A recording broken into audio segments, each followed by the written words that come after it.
আল্লাহ সকল ফেরেশতাকে ডেকে বললেন, আমি পৃথিবীতে একজন প্রতিনিধি সৃষ্টি করতে যাচ্ছি, আশরাফুল মাখলুকাত। ফেরেশতারা বললেন, হে আমাদের রব, আমরা তো সর্বদা আপনার ইবাদত করি। আল্লাহ বললেন, আমি যা জানি তোমরা তা জানো না। অতঃপর আল্লাহ সৃষ্টি করলেন হযরত আদম আলাইহিস সালাম মাটি থেকে নিজের কুদরতের নিদর্শন হিসেবে। আল্লাহ আদেশ দিলেন, তোমরা আদমকে সিজদা করো। সব ফেরেশতা সিজদা করল, কিন্তু ইবলিশ করল না। ইবলিশ বলল, আমি আগুনের তৈরি আর আদম মাটির, আমি তাকে সিজদা করব না। আল্লাহের আদেশ অমান্য করায় ইবলিশ জান্নাত থেকে চিরতরে বিতাড়িত হল। জান্নাতে আদম একাকিত্ব অনুভব করলেন, আর আল্লাহ তার কষ্ট বুঝলেন। আল্লাহ আদম আলাইহিস সালামের বাম পাশের পাঁজর থেকে সৃষ্টি করলেন হাওয়া আলাইহিস সালাম। আল্লাহ বললেন, এই একটি গাছের কাছে যাবে না, এর ফল খাবে না।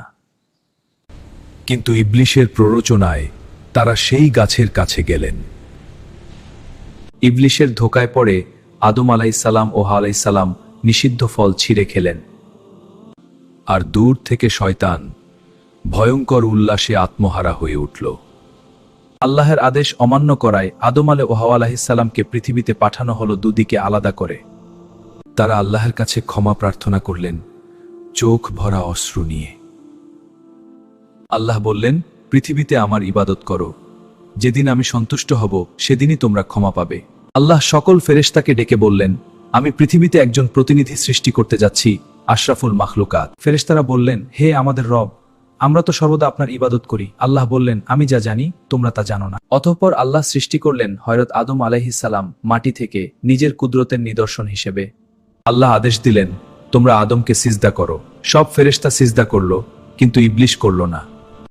ইবলিশ বলল, আমি আগুনের তৈরি আর আদম মাটির, আমি তাকে সিজদা করব না।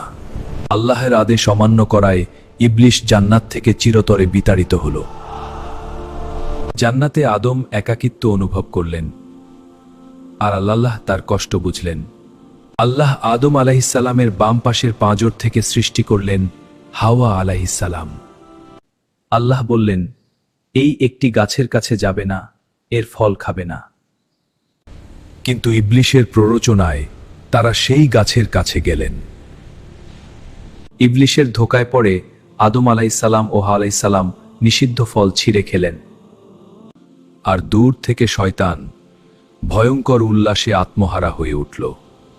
আল্লাহের আদেশ অমান্য করায় আদম ও হাওয়া আলাইহিস সালামকে পৃথিবীতে পাঠানো হলো দুদিকে আলাদা করে। তারা আল্লাহের কাছে ক্ষমা প্রার্থনা করলেন, চোখ ভরা অশ্রু নিয়ে। আল্লাহ বললেন, পৃথিবীতে আমার ইবাদত করো, যেদিন আমি সন্তুষ্ট হব সেদিন